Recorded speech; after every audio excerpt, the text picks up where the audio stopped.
Yes, good morning from Amsterdam and from beautiful Ireland. Um, and I have a wonderful person again, Joe Guthrie. The intention with this talk is again to offer you maybe ideas, solutions for you to thrive during this period at the mental level, emotional level, business level. And today with Joe, we're gonna talk about marketing for business owners, but also for people in corporations, how to build a suspect pool that will ultimately transform into prospects and clients. We're going to talk skills, attitudes, work rate that we're going to build on the topic we started last week. Again, Joe helps business owners to achieve sustainable growth and profitability while making the business less dependable operational on the owner.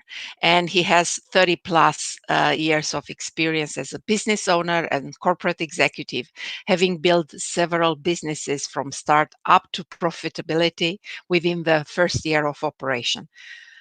He has studied extensively with Tony Robbins, mastering influencing skills. Um, also studied meditation and mindfulness, and he's a daily practitioner.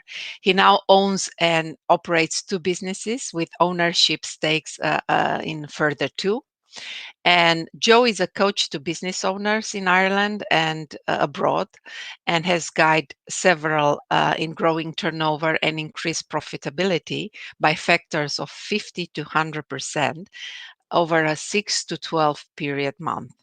Um, time frame. His mix of skills, tools, and life experience position him uniquely as a coach to business owner executives wanting greater time, more freedom while continuing to grow sustainable and profitable businesses.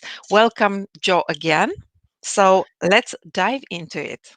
Okay, well, I suppose it's a unique opportunity at this time, and I'd like to thank you for the opportunity to reach your audience as well, Catalina. Um, Thank you. we're living certainly in unique times, and Yes. we have a choice. We can see it as an opportunity, and or we can see it as something other than an opportunity. So let's take it as an opportunity this morning. And part of what we want to look at here is, as Catalina said, the whole area of marketing. And marketing really is moving people, getting people into a suspect pool of people that might be potential clients, moving them forward then from there to becoming prospects, and eventually moving them into the area of being a customer or client. So let's focus in on one area first, and hopefully we get some opportunities to continue this discussion further in the other Yes. areas later on. So looking at the whole area of suspects, looking at them within a framework. I use this framework of skills, attitude, and work rate. If we have Yes. the right skills, So, that will mean we can do the job. If we have the right attitude or mindset, it'll mean we'll be inclined to do the job, and then we need the yes. work rate. Okay, so looking at this first of all, if we're going to talk about a suspect pool, we need some ways to identify who might be in there. One of the first ones is, what is our product?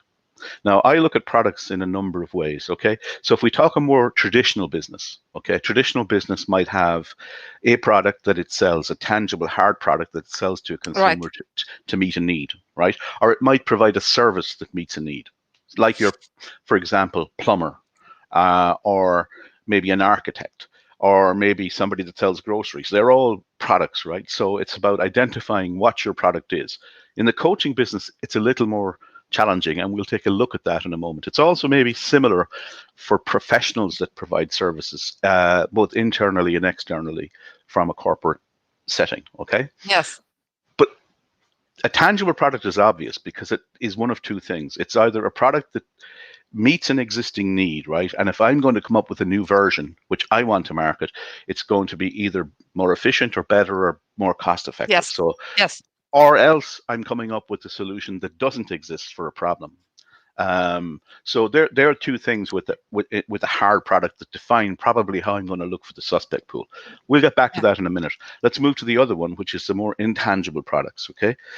And with Um, the new products, that's the challenge because you need to educate people, right? yeah, Is there that's right. something new? Okay, we'll So move into it.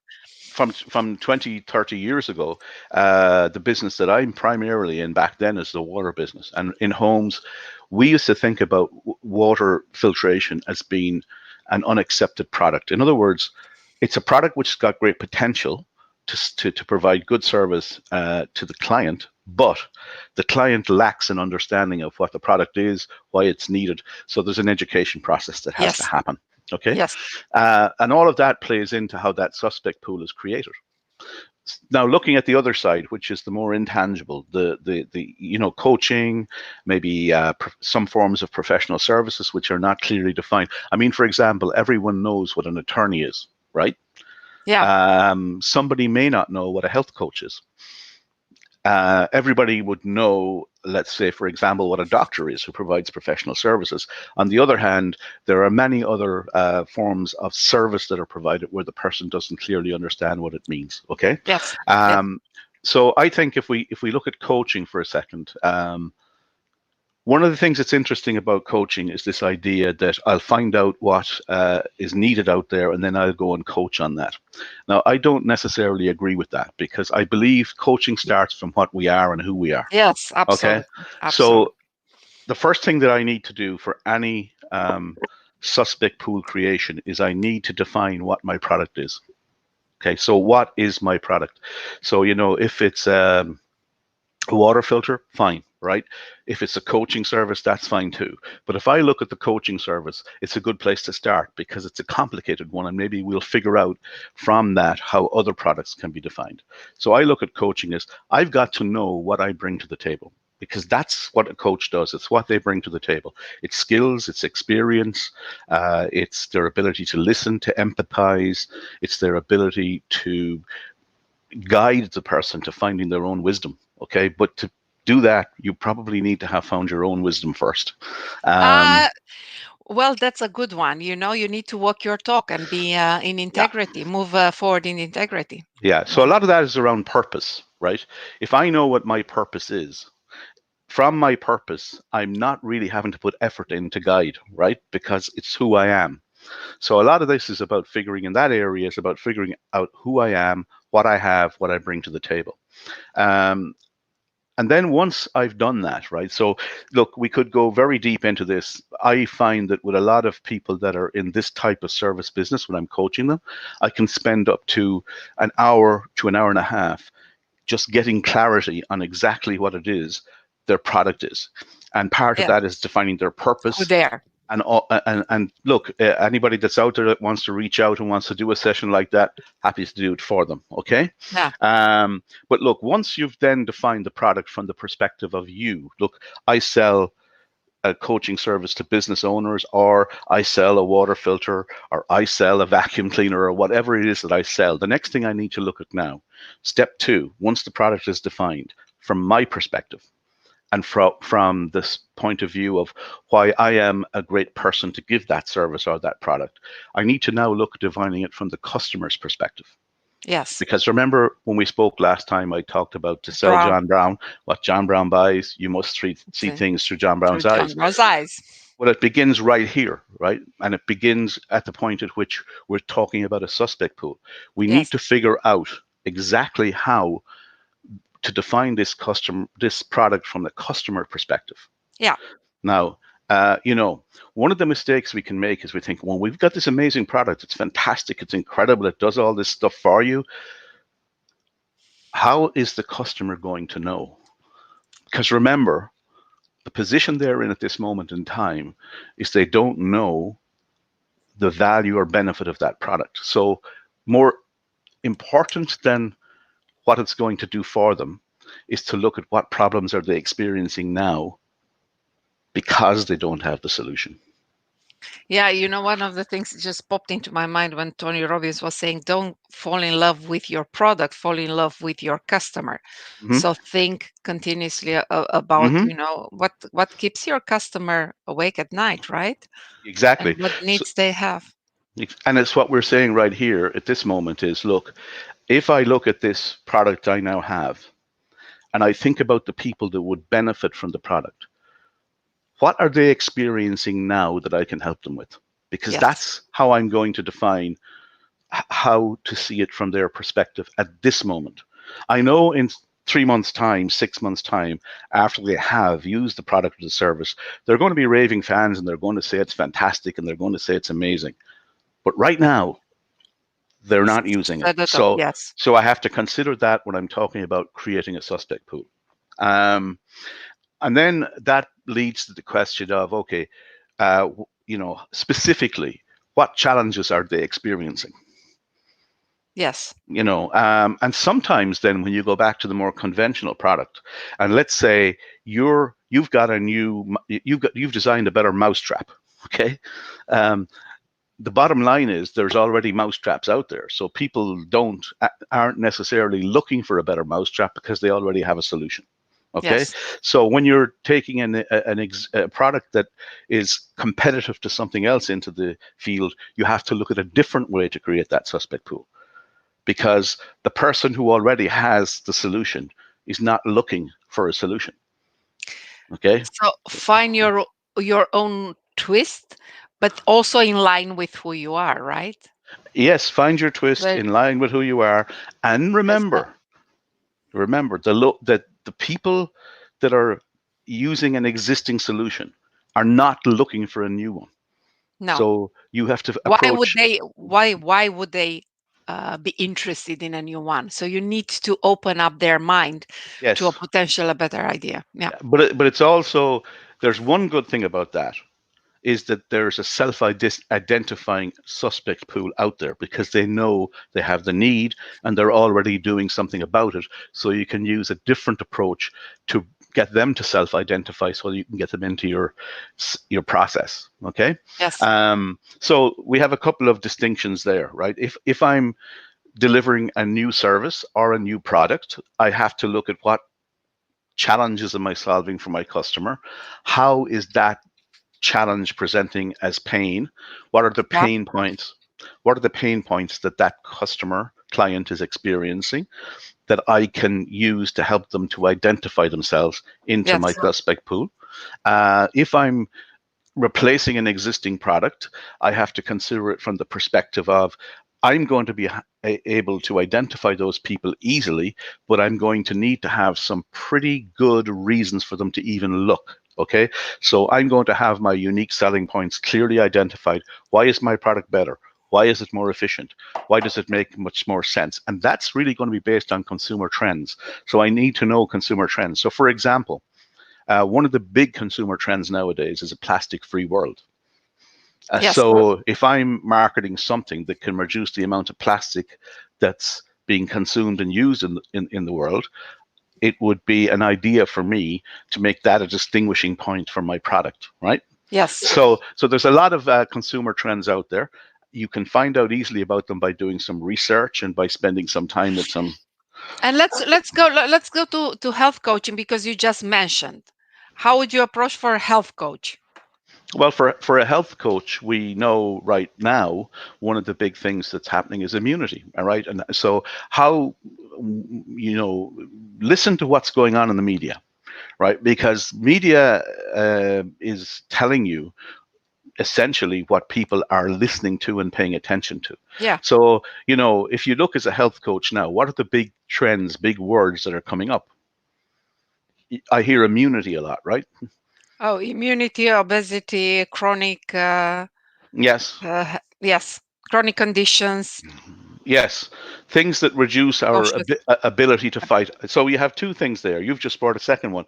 There's your immunity itself and how to boost the immune system, right? Yes. And then on the other hand, there's also factors that increase the potential of you having a less than good outcome if Yeah. you have one of these infections. So they Yes. would be areas in health, okay? So that's an example of smart marketing where you're paying attention to what's going on, paying attention to consumer trends and feeding into that, Yes. and using that to get people into your suspect pool, which is what we're Fantastic.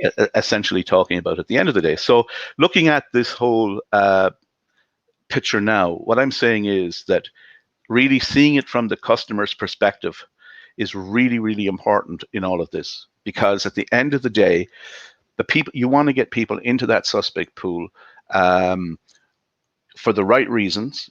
You want people to be attracted into it. What attracts people into it is a pain point that they have with a potential solution being outlined to them. So really looking at your products from the perspective of the customer means finding out what problem is it solving for them. Yeah. How is that problem presenting in the person's life at the moment?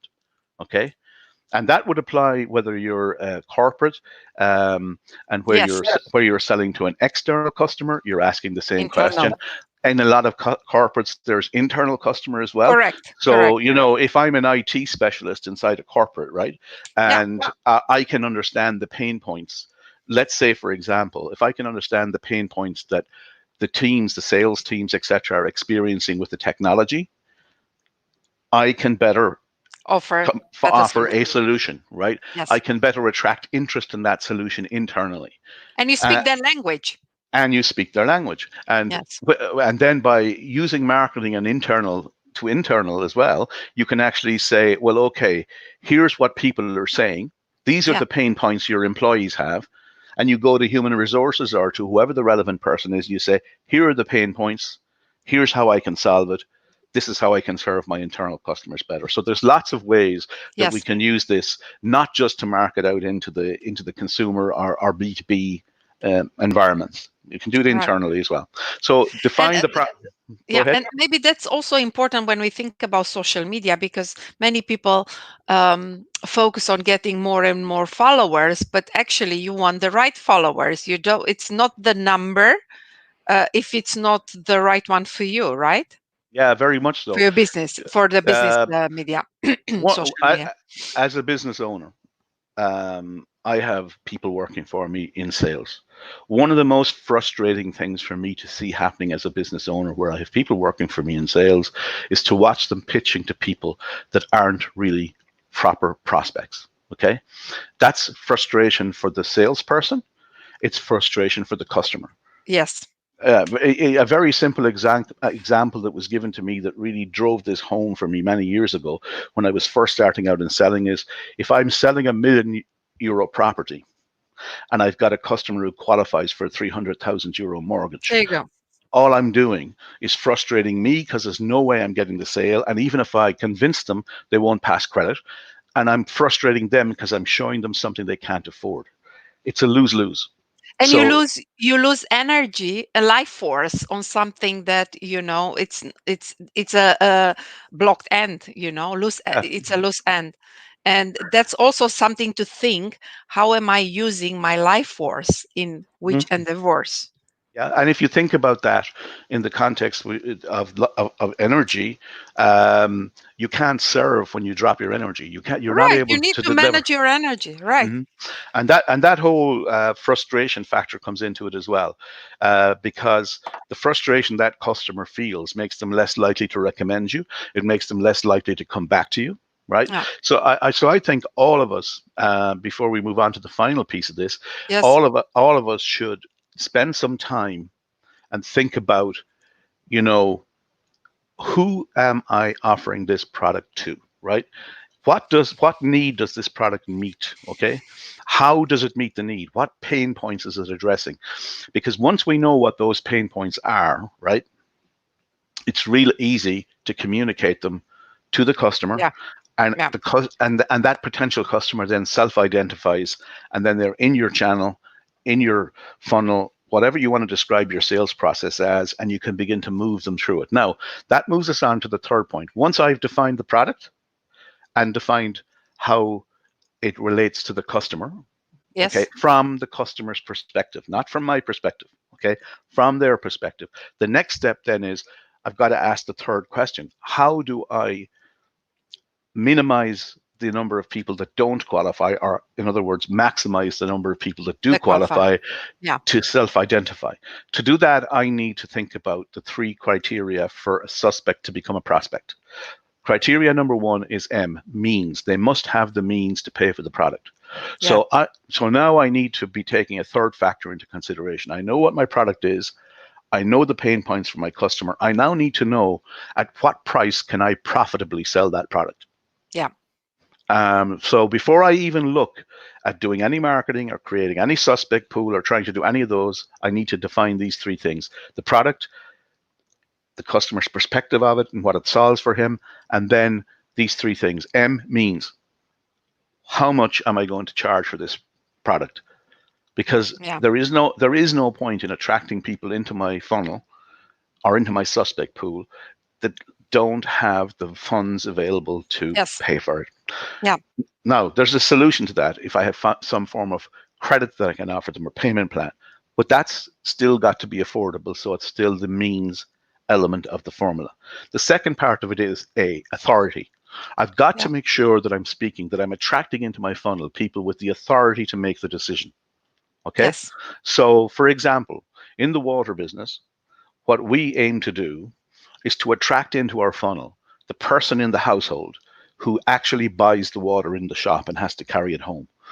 Because that's the person who currently has the authority to spend the money Yeah. and currently is experiencing the downsides of bottled water. Just as an example. So connect to the right person. Yeah. Sorry, connect to the right person. Yeah. And in Yeah. business to business, if I'm coaching, generally speaking, I think that there are many employees within businesses who could benefit from coaching. Okay, as well as the CEO. But the person who's ultimately going to decide is the person with the purse strings. Okay, Yes. so you've got to be talking to the person with the means and the authority to make the decision. And Yes. then finally, need. You need to be attracting people into the funnel that need the product. But if you've identified the pain points properly, Yeah. and you've communicated them properly, the only people that are going to come into the funnel are people that have the need anyway. So And need. communicate how your product or service addresses the pain points and makes Yes. their life better. Yeah. Yeah, but there's a communication model that I learned based on how you communicate people that are of a certain um, disposition, right? Shall I say? And it says, be brief, be bright, be gone. Yes. Okay, Yes. so in that communication of pain points, yes, we need to emphasize the pain points, and yes, we need to build it up. When we start talking about solution, that's not the time to sell solution. This is just a time to capture data. I remember, and this is a very simple story to illustrate it. Years and years and years ago, when I was in the water business first, I went to a home show. Now I'd been well trained by some really good people in the States. You know, excellent teachers they were. And I went to this show and I had a small booth, probably the smallest booth in the place. Okay. And I had a stand and I had a beautiful backdrop. And on the backdrop, there were water drops around the logo for the company and picture of the product. I had no product on the stand. Every other stand had products, right? I walked out of that show with 600 leads. There was a guy across the way who had the most expensive. He came out with 4 leads. I knew why I was there.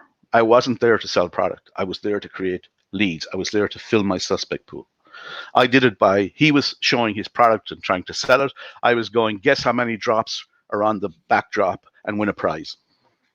Aha. Sign here. And I had 3 questions. So complete the questionnaire, guess how many drops, give me your name and your email. From that show, I made about 150 sales.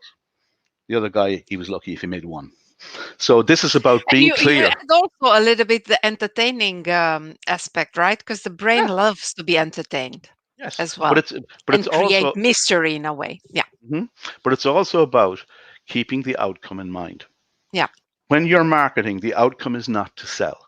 The outcome is to generate leads, suspects, and prospects. Okay, Yes. that's Yes. it. Don't get involved in trying to sell. If somebody Good. wants to buy the product, great. Okay, no problem. But focus on what you're doing. That's What you're very doing useful. is Yeah. creating a suspect pool. So it's the means, the authority, and the need. Now, the next thing then, again, as you see, you know, each of these areas is going to have specific perspectives for different businesses and different individuals. Yeah. And, you know, you can deep dive into those things very easily. And most of the time, to be honest with you, when I work with clients, I work with mindset first. Then I start to work on, well, who are you and what are you selling and who do you sell it to and Yes. what Yes. are the pain point? And you know, like 3 or 4 calls in, we suddenly are getting to a point where the person has more business coming than they ever believed was possible because it's really simple. They're focused on what matters. They understand the concept of when I'm out there trying to attract business, I'm not selling. I'm not trying to get people to buy. I'm just trying to attract people into my funnel. That's it. So Yes. the next is, well, where are these people going to come from and how am I going to find them? Yes. Well, Correct. okay. We know that, let's say, for example, digital marketing is being used a lot nowadays. Okay, we know that social media advertising is being used. Um, you know, there are lots and lots of ways. But let me give you just a quick rule. It's 5 to stay alive. I've got to have 5 ways of drawing people into my suspect pool to keep the Yeah. business alive and successful. So let's give you some examples. Most new businesses won't have existing clients, but most businesses that have been in business for any period of time um, can use referrals. But you see, most people don't really do referrals in a really organized structure. Strategic. Yeah, Strategic. organized, strategic way. So the first thing is a structured, for existing business, a structured, organized, rewarded referral program. That's one. Number two, um, I believe that digital marketing using something like Google AdWords, if you really understand the pain points, is far more effective than, let's say, social media advertising. Because if you look at Facebook today, it's full of ads, right? And Yes. it's and also always look at audience, right? Are your audience necessarily the people that you want to reach going to be on Facebook? I look at my business and I Actively, go, actively, because they might actively. have an account, but Yeah, they would not, might not yeah, use it. Yeah. yeah. And secondly, how seriously do they treat products that are advertised on Facebook? Facebook. Yeah. Okay, I'm more likely to say, well, look, if I'm looking for professional clients, right, Yeah. I'm going to look on LinkedIn because that's a Yeah. network where I can reach them. And I'm not necessarily going to go out and try and sell them a product. I might try to build them as a community, as a tribe that follows me by giving them good information, by having something, you know, on a topic that's going to be of interest to them that feeds around those pain points to pull them in, and then I'm going to market them. Another way is to buy email lists, contact lists. Yeah. You can buy them for very, very little money. You can get a really tightly profiled list, and then you can design some great email campaigns to work with them. So that's 1, 2, 3, Three. right? Yeah. 4 and 5, you know, it can be.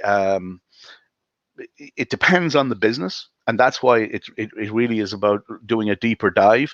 But you know, another way that I know of right now that I'm really interested in is creating a kind of online show where you can get a following, where you can use that to connect with people. um, I'm looking for affiliate businesses. Who's in a business that doesn't compete with me but would deal with the same kind of people that I want to connect with, and how could we work together? How could we affiliate together? Okay, and share.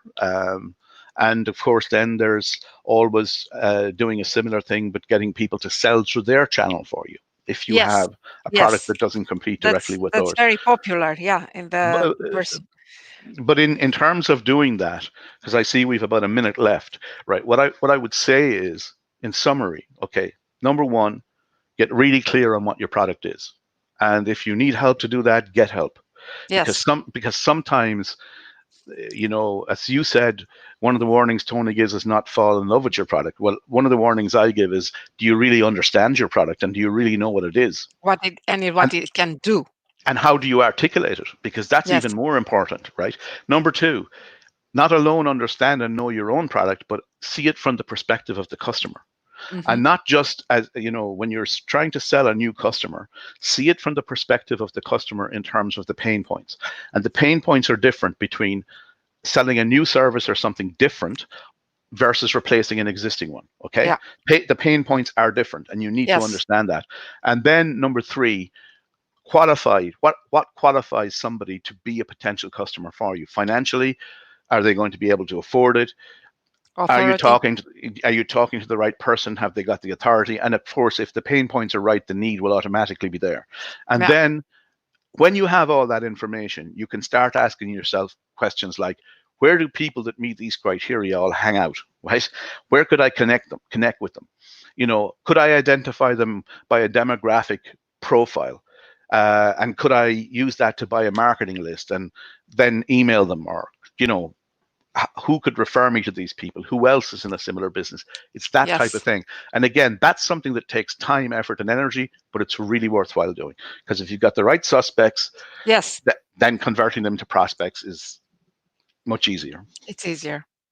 That was very, very useful, Joe. So the let's say the five to stay alive, to finish with this, use referrals, use Mm-hmm. Google Ads on the pain points, buy email list while you know the demographic profile, online shows, Mm-hmm. and affiliate business. Yes. So with connect with people you are not in competition directly, but you target the same audience and help each other Yeah. with a list Yeah. selling the products. That's very useful. Thank you so much for helping us to grow businesses and to leave our mark by doing what we best do and understanding the customer. And I hope to have you again in the future. Thank you so much, Joe. So it's Flow, Business in Flow, right? Your business in Yeah. Flow dot Well, com. it's yourbusinessinflow.com. Yourbusinessinflow.com. Thank you so much, Joe. See you next Okay. time.